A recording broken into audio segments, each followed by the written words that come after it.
ॲडव्हांटेजेस of friction. थोडंसं व्यवस्थित तुम्हीही नोट्स तयार करत चला. एक लक्षात ठेवा, तुम्ही स्वतःहून जेवढ्या नोट्स तयार करायला लागाल आत्तापासून या तुमच्या स्टँडर्डपासून, तेवढं तुम्हाला 9, 10, 11, 12ला खूप फायदा होईल. म्हणजे तुम्ही स्वतः लिहायचा प्रयत्न करताय, स्वतः ट्राय करताय ना काहीतरी. ही ॲक्च्युली लेवल आपल्या बघितलं तर फाउंडेशन लेवल ठीक आहे, बट हे 11, 12ला सुद्धा मुलांना हे समजून सांगायला लागतं फ्रिक्शनचा पार्ट, जो तुम्हाला आत्ता शिकायला मिळतो. सो तुम्ही याच्या नोट्स प्रिपेअर केल्या तर तुम्हाला त्याचा अजून जास्त फायदा पुढच्या काही वर्षामध्ये होऊ शकतो. ओके, सो काही ॲडव्हांटेजेस बघूया आपण. ॲडव्हांटेजेस म्हणजे काय, सिम्पल आपण फायदे असं म्हणूया, फायदे आणि तोटे असं म्हणतो मराठीमध्ये, ॲडव्हांटेजेस आणि डिसॲडव्हांटेजेस. ओके, काही सिम्पल ॲडव्हांटेजेस आहेत ते मी सांगतो. ओके, फ्रिक्शनचा फायदा काय, तर friction enable us to walk on the floor. Okay, म्हणजे फ्रिक्शन काय करतं, एक तर फ्रिक्शनल फोर्स प्रोव्हाइड करतं. ओके, मी असं लिहितो हवं तर, it provides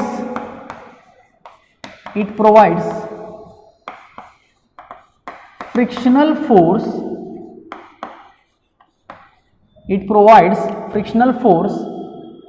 by which we can walk or run on the floor. Floor म्हणजेच रोड थोडक्यात. फ्रिक्शन काय करतं, तर एक प्रकारचा फोर्स प्रोव्हाइड करतं, आणि त्या फोर्सचा उपयोग काय होतो आपल्यासाठी, तर आपण त्या रोड सरफेसवरून चालू किंवा पडू शकतो. म्हणजे आपली जी नॉर्मल रिॲक्शन आहे ती नॉर्मल रिॲक्शन आपण मेंटेन करू शकतो with the help of frictional force. So this is the first advantage of the friction. Okay, आता मला सांगा, तुम्हाला हे पटतंय का बघा, की तिथे एक प्रकारचा फोर्स आहे, फ्रिक्शनल फोर्स आहे, तर तो तिथं एक एनर्जी कन्वर्ट करू शकतो. एका एनर्जीचं कन्व्हर्जन दुसऱ्या एनर्जीमध्ये करू शकतो. म्हणजे लाईक मी टाळीचं उदाहरण तुम्हाला दिलं होतं, clap. So clap it means what, आपण जेव्हा क्लॅप करतो तेव्हा सरफेस रफ आहेत असं म्हणतो. स्लिपरीमध्ये क्लॅप होत नाही, वाजत नाही. रफ सरफेसमध्ये क्लॅप होते. सो क्लॅप होते याचा अर्थ काय, जेव्हा आपण क्लॅप करतो तेव्हा आपल्याला एक एनर्जी दुसऱ्या एनर्जीमध्ये कन्वर्ट बघायला झालेली मिळेल. सो आपण म्हणूया की ही जी एनर्जी आहे, आता ही एनर्जी आपण जस्ट डिफाईन करू शकतो की सरफेस एनर्जी म्हणूया आपण. तर ही सरफेस एनर्जी आपल्याला साऊंड एनर्जीमध्ये कन्वर्ट झालेली बघायला मिळाली. का, तर फ्रिक्शनल फोर्समुळे. ओके, सो फ्रिक्शनल फोर्स और it can convert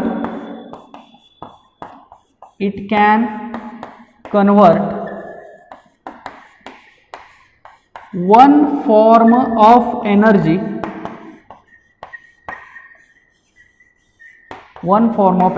into another form.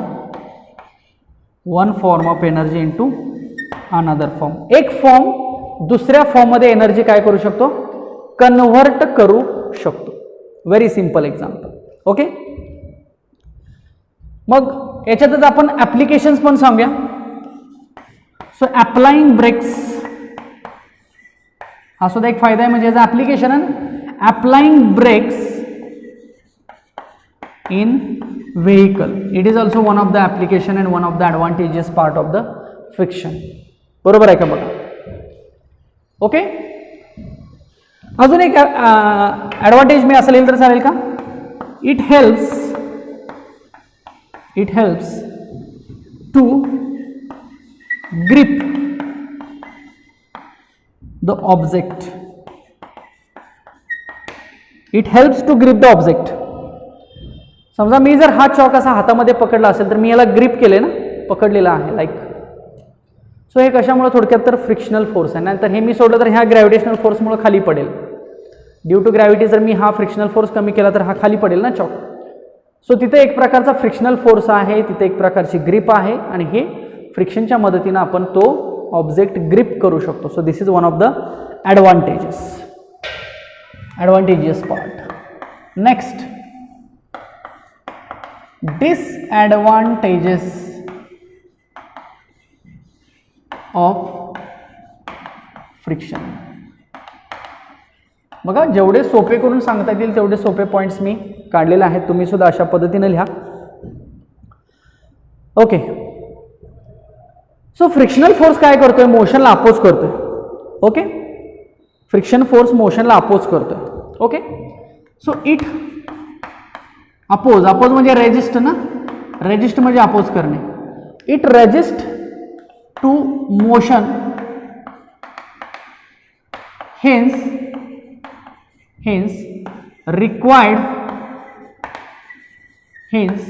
required more energy. बघा, हा थोडक्यात मोशनला रेजिस्ट करतोय, किंवा आपण म्हटलं की मोशनला हा काय करतोय, अपोज करतोय. मग हा जर मोशनला अपोज करत असेल तर जास्तीत जास्त एनर्जी लागणार आहे. सो हा एक त्याचा डिसएडव्हान्टेज होऊ शकतो. Okay, it cause wear and tear. It cause wear and tear. याला ट्रायबोलॉजी म्हटलं जातं बघा, ट्रायबोलॉजी. आता हा मी थोडक्यात सांगतो हा अर्थ काय आहे. म्हणजे फ्रिक्शनमुळे झालेलं नुकसान. आपल्या टायरची झीज होते, टायर्सवरती जे स्पाइक्स असतात, टायरचे जे थ्रेड्स असतात म्हणतो आपण, ते झिजतात किंवा ते लूज होतात किंवा ते स्लिपरी होतात. सो त्याला वियर अँड टियर म्हटलं जातं. Okay, so wear and tear हा एक डिसएडव्हान्टेज पार्ट आहे. वियर अँड टियरमुळे गाडी स्लिप होऊ शकते, किंवा आपण रस्त्यावरून चालत असं आपल्या बूट शूजमध्ये वियर अँड टियर जर असेल, तयार झाला असेल, शूज खराब झाले असेल तर आपण स्लिप होऊ शकतो. सो फ्रिक्शनमुळं हे होऊ शकतं. So it causes the wear and tear. Okay, it can decrease, हा सुद्धा तुम्हाला कळेल बघा. It can decrease the life of machines used in system. System मध्ये यूज केलेल्या मशीनची लाईफ हा काय करू शकतो, कमी करू शकतो. Simple. as heat is produced in system. बघा, म्हणजे फ्रिक्शनमुळे हीट प्रोड्यूस होते, टेम्परेचर प्रोड्यूस होतं, टेम्परेचर वाढतंय, टेम्परेचर इन्क्रीजेस, असं लिहितो मी. Heat produced in the system, as heat produced, temperature वाढल्यामुळे हीट प्रोड्यूस झाली. So it is harmful. It can be a dangerous. सिस्टीममध्ये सिस्टीम खराब होईल, सिस्टीम डॅमेज होईल. सिस्टीम कॅन डॅमेज ना, system can damage. Okay, so these are some advantages and some disadvantages of the friction. System damage होऊ शकते. Applications मध्ये खूप सांगू शकतो. जसे ॲडव्हान्टेजेस आहेत तसेच ॲप्लिकेशन सांगू शकतो. ज्या ज्या ठिकाणी फ्रिक्शनल फोर्स आल्यामुळे ॲप्लिकेशन तयार झालं ना, उपयोग झाला ना त्याचा काहीतरी. लाईक व्हेकलची ब्रेक सिस्टीम खूप इम्पॉर्टंट. रोड सरफेस आहे किंवा फ्लोर आहे ज्याच्यावर आपण चालतो, शूज आहे, शूजचा बिलो सरफेस आहे, ही सगळे ॲप्लिकेशन्स आहेत की या सगळ्यांचा उपयोग आपल्याला होतोय रिअल लाईफमध्ये. So these are the applications of the friction. आता शेवटचे दोन पार्ट्स बघूया आपण. एक, फ्रिक्शन कसं वाढवायचं आणि फ्रिक्शन कसं कमी करायचं. It means to increase the friction and to decrease the friction. चला इथपर्यंत लिहून घ्या हे व्यवस्थित सगळ्यांनी. चला पहिला जो पार्ट आहे तो बघूया. To increase friction.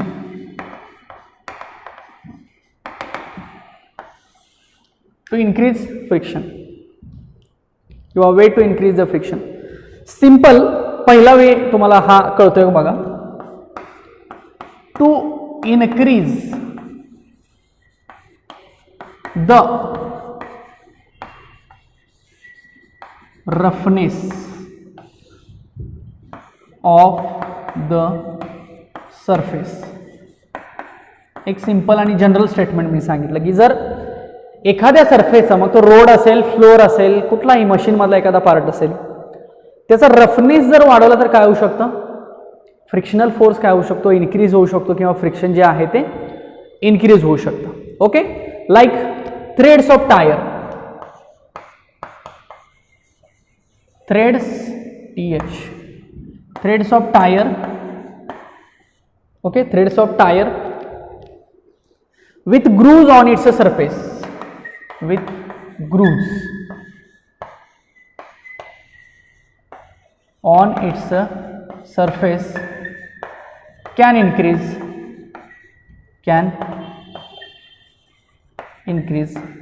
फ्रिक्शन. बघा व्हेकलच्या एक्झाम्पलमध्ये जे टायर्स आहेत त्या टायरचे जे ग्रूव्ज आहेत किंवा त्याचे जे थ्रेड्स आहेत ते जर वाढवले तर ग्रिप चांगली होईल ना. ओके, सो ग्रिप इन्क्रीज केली की ऑब्विसली फ्रिक्शन काय होईल, इन्क्रीज होईल. So to increase grip also we can increase the grip. Okay, so then spikes of the shoes, okay, to provide spikes. आपल्या शूज मध्ये पण खाली थ्रेड स्पाइक्स असतात ना. So to provide spikes on shoes we can increase friction. दिसतंय का व्यवस्थित? We can increase friction. Okay, so हे आपण काय करू शकतो, फ्रिक्शन इन्क्रीज करू शकतो किंवा याला म्हणूया आपण way to increase the friction.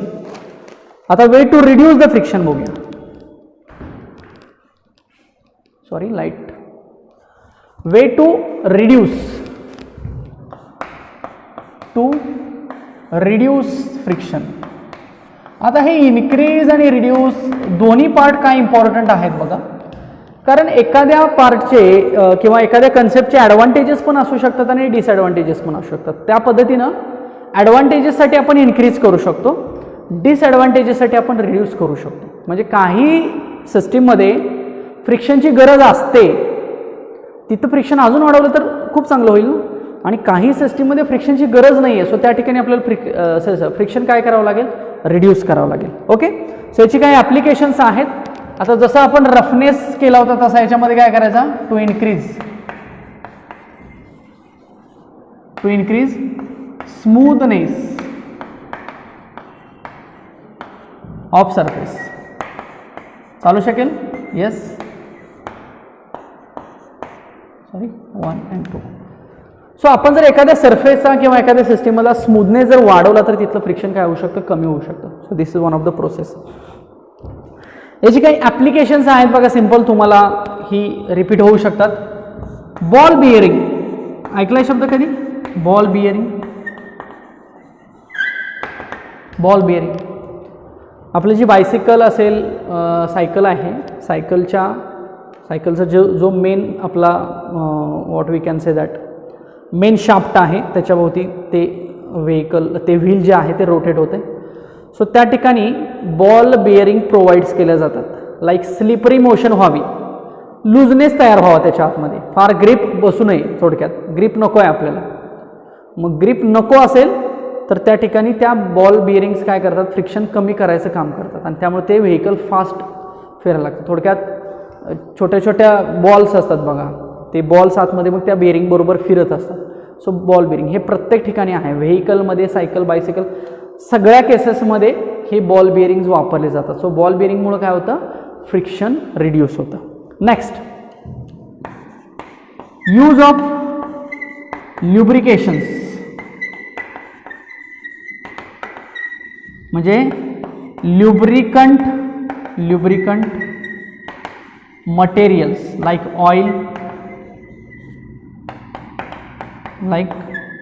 Oil किंवा ग्रेस म्हणूया. ग्रेस ऐकलाय शब्द, ग्रेस और ग्राफाइट. बघा हे सगळे ल्युब्रिकंट्स मटेरियल्स आहेत. सो यूज ऑफ ल्युब्रिकेशन म्हणजे जर आपण ल्युब्रिकंट्स मटेरियल जर यूज केले तर आपण काय करू शकतो, फ्रिक्शनची जी काही तिथं कंडिशन आहे, फ्रिक्शनची जी काही व्हॅल्यू आहे, फ्रिक्शनल फोर्स आहे तो काय करू शकतो, कमी करू शकतो. Okay, so these are some points to increase the friction, these are some points to reduce the friction. जेवढं सोपं आहे जेवढं गरजेचं आहे तेवढं मी डेफिनेटली सांगायचा प्रयत्न करतो आणि अजूनही सोप्या भाषेमध्ये मी ट्राय करेन. Okay, so these are some advantages, disadvantages, increasing friction, decreasing friction concept. Okay, आता एक फ्लुइड फ्रिक्शन आणि स्ट्रीमलाईन अशी एक कन्सेप्ट आहे ती मी जस्ट डिफाईन करतो काय आहे बघा. फ्लुइड फ्रिक्शन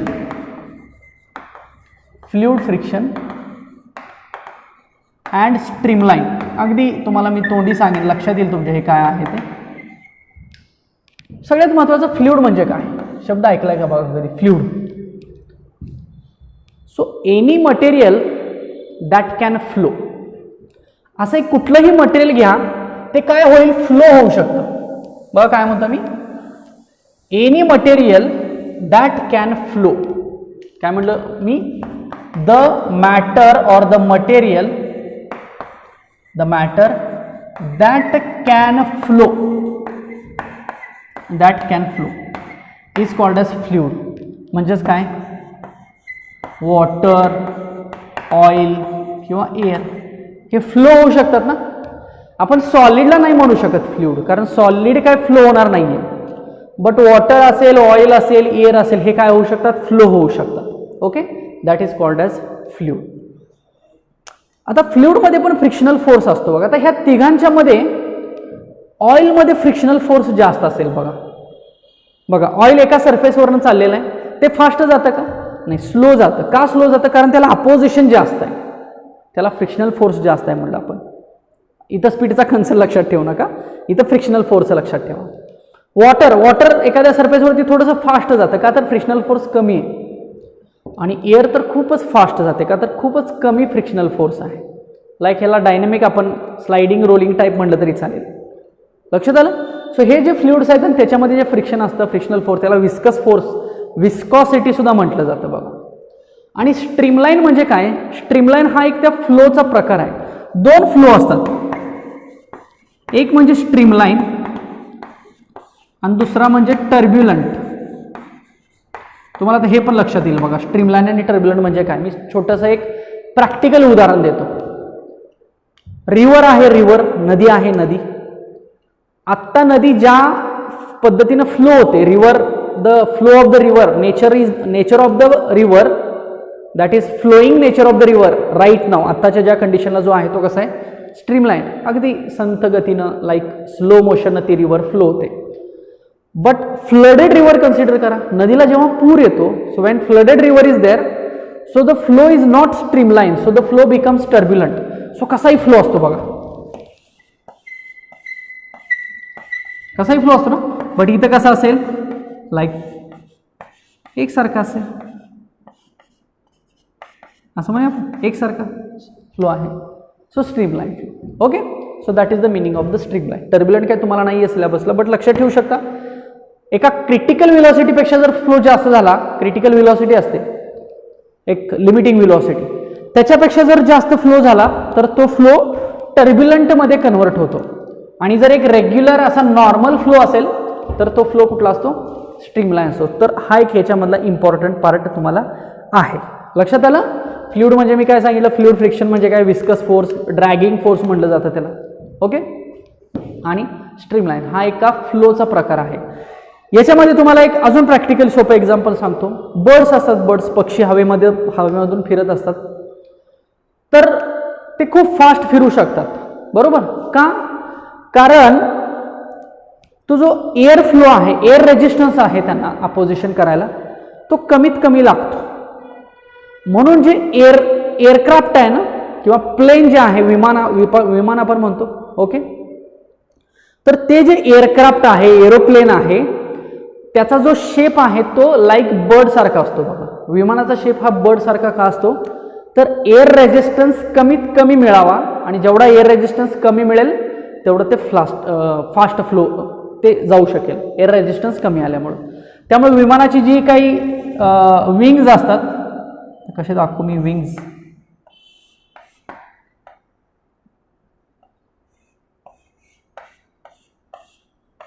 ठीक आहे, हे विमान आहे असं आपण म्हणे, ही विंग्ज आहे एक साईडची, जस्ट इमॅजिन करा. तर जनरली काय असतं बघा, तर ही व्हेलॉसिटी अशी जास्त असते.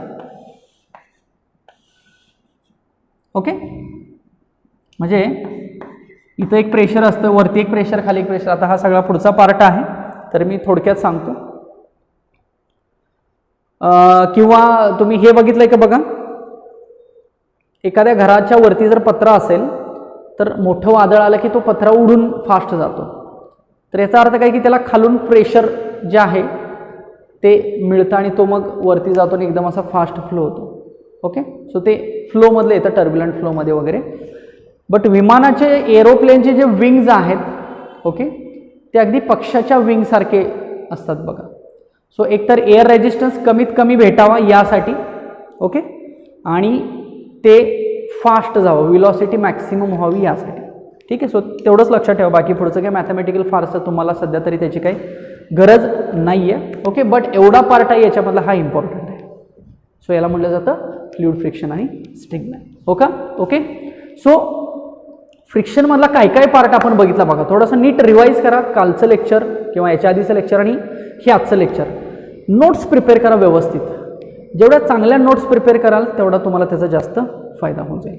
ओके, भेटूया आपण पुढच्या लेक्चरला फ्रिक्शनचा पुढचा पार्ट घेऊन. Thank you so much.